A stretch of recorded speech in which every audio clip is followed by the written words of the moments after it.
Salaam saaxiibayaal, inaad caafimaad qabtaan rajeynaya. Intaa kadib ku soo dhawaada taxanaha Dhambaal xalqadiisa koowaad.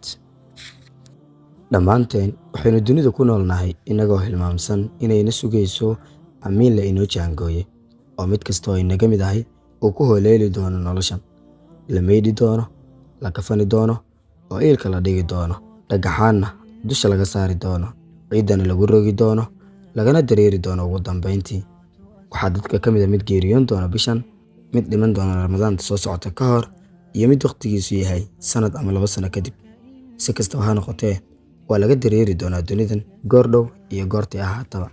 Xitaa haddii aad ka carartid oo aad ka badbaadid khatar kasta oo kula soo gudboonaata, xusuusnow waxaad sii noolaanayso waa muddo kooban oo tirsan. Ilaahay subxaanahu wa tacaala waxa uu qur-aanka ku leeyahay, waxaad tidhaahdaa Nabi Maxamedow, wax idin tari mayso ka baxsashada geerida ama dhimashadu oo adduunkan ku sii raaxaysan maysaan waxaan ahayn muddo kooban.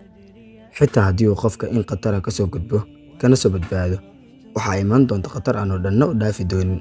Haddaba qur-aanka isaga oo mar kale inoo sawiraya ka firdhashada dhimashada iyo ka gabashada fallaaraha geerida ayaa Ilaahay subxaanahu wa tacaala waxa uu qur-aankiisa ku leeyahay, waxaa si dhaba u soo xaadiray geerida kaasoo ahayd mid aad ka baxsataan. Aayado kale oo badan Ilaahay subxaanahu wa tacaala waxa uu inoogu tilmaamayaa sida ay geeridu lama horaan u tahay, naf walbana ay dhadhamin doonto.